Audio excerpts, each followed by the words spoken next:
చంద్రబాబు నాయుడు గారు ఇవ్వాల్సిన పథకాలు ఇవ్వకపోగా ఉన్న పథకాలను ఎత్తేసాడు. ఇది ప్రజల జీవితాలతో చెలగాటం కాదా? ఇది విధ్వంసం కాదా? ఉద్యోగం ఒక్కటి కూడా ఇవ్వకపోగా ఉన్న ఉద్యోగాలను ఊడగొట్టడం, వాలంటీర్లను సైతం వాళ్ళ జీవితాలతో ఆడుకోవడం, గవర్నమెంట్ ఎంప్లాయీస్ సైతం వాడుకొని వదిలిపెట్టడం విధ్వంసం కాదా? రాష్ట్రానికి సంబంధించిన వనరులు రాకుండా చేయడం, రాష్ట్రం ఆదాయం పెంచకుండా తన సొంత జోబీలకు వచ్చే ఆదాయాన్ని పెంచుకునే కార్యక్రమం చేస్తూ ఇసుక, మద్యం, అదే మాదిరిగా శాండ్, ఇసుక, మద్యం, క్వాడ్స్, సిలికా ఇవన్నీ దోచేయడం విధ్వంసం కాదా?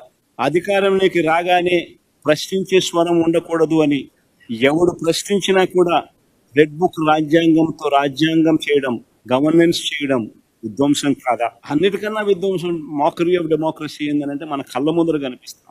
నేను తిరుపతి ఇన్సిడెంట్ చూస్తే కనిపిస్తుంది మాకరీ ఆఫ్ డెమోక్రసీ. తిరుపతిలో చంద్రబాబు నాయుడు గారికి వైఎస్ఆర్సీపీ పార్టీకి ఎన్ని సీట్లు వచ్చినాయని చెప్పి చూస్తే 49 స్థానాలు తిరుపతిలో ఉంటే వైఎస్ఆర్సీపీకి అందులో 48 స్థానాలు వచ్చాయి. ఈ స్లైడ్ కూడా వేయగలిగితే వేయడమ్మా. ఆ టేబుల్ 48 స్థానాలు ఉంటే తిరుపతి మున్సిపాలిటీలో వైఎస్ఆర్సీపీకి ప్రజలు ఓట్లు వేసినప్పుడు ప్రజలు ఇచ్చిన స్థానాలు ఎన్ని అని అంటే 48 స్థానాలు.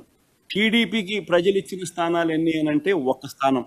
ఇది ఎన్నికలు అయిపోయిన తర్వాత 3 సంవత్సరాల తర్వాత జరిగిన ఎన్నికలు. ప్రజలు 49 స్థానాలు తిరుపతిలో ఉంటే 48 స్థానాలు వైసీపీకి ఇస్తే టీడీపీకి 1 స్థానం ఇస్తే వీళ్ళు చేసింది ఏంది?